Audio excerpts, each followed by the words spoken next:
అందరికీ నమస్కారం. తాజా అప్డేట్స్ కోసం మన ఛానల్ని సబ్స్క్రైబ్ చేసుకోండి, వీడియోస్ లైక్ చేయండి, ఫ్రెండ్స్ షేర్ చేయండి. విషయంలోకి వెళ్తే తెలంగాణ ప్రభుత్వం వివిధ వర్గాల ప్రజలకైతే ఎన్నో పథకాలు అమలు పరుస్తుంది. రైతులకు రైతు రుణమాఫీ చేస్తుంది.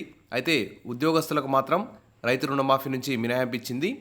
కాబట్టి ఉద్యోగులు, పెన్షనర్లు అందరూ కూడా కొంచెం అసమ్మతితో ఉన్నారనే ఉద్దేశంతో ప్రభుత్వం అయితే భావిస్తోంది.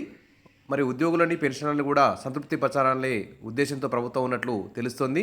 అందుకోసమే ఉద్యోగులు, పెన్షనర్లకి వెంటనే సెప్టెంబర్ 1కి 2 డిఏలు ఇచ్చే అవకాశం ఉన్నట్టు తెలుస్తుంది. అదేవిధంగా దసరా పండుగ సందర్భంగా పిఆర్సీ కూడా ఇచ్చే అవకాశం ఉందని విశ్వసనీయమైనటువంటి సమాచారం అని ఇక్కడ కొన్ని వార్తలు అయితే వస్తున్నాయి. దాదాపు ఇది కరెక్టే కావచ్చు అనిపిస్తుంది. ఎందుకంటే ఉద్యోగులు, పెన్షనర్లు అయితే ప్రస్తుతం కొంచెం అసంతృప్తితో ఉన్నారు. ఎందుకంటే వీరికి రైతు భరోసా కూడా క్యాన్సిల్ చేస్తున్నారు. అదేవిధంగా రైతు రుణమాఫీ 2 లక్షలు కూడా చేయట్లేదు. కాబట్టి వీరిని కూడా సంతృప్తి పరచాలనే ఉద్దేశం ప్రభుత్వం ఈ దిశగా ప్రయత్నం చేస్తున్నట్టు తెలుస్తోంది. మొత్తానికైతే మొదటగా అయితే 2 డిఏలు ఖచ్చితంగా వస్తాయి. పిఆర్సీ కూడా సరే దసరా కాకుండా కానీ దసరా, దీపావళి వరకు ఖచ్చితంగా వచ్చే అవకాశం ఉన్నట్టు విశ్వసనీయ వర్గాల సమాచారం. Wish all the best. Video నచ్చితే లైక్ చేయండి, ఫ్రెండ్స్ షేర్ చేయండి. Thank you.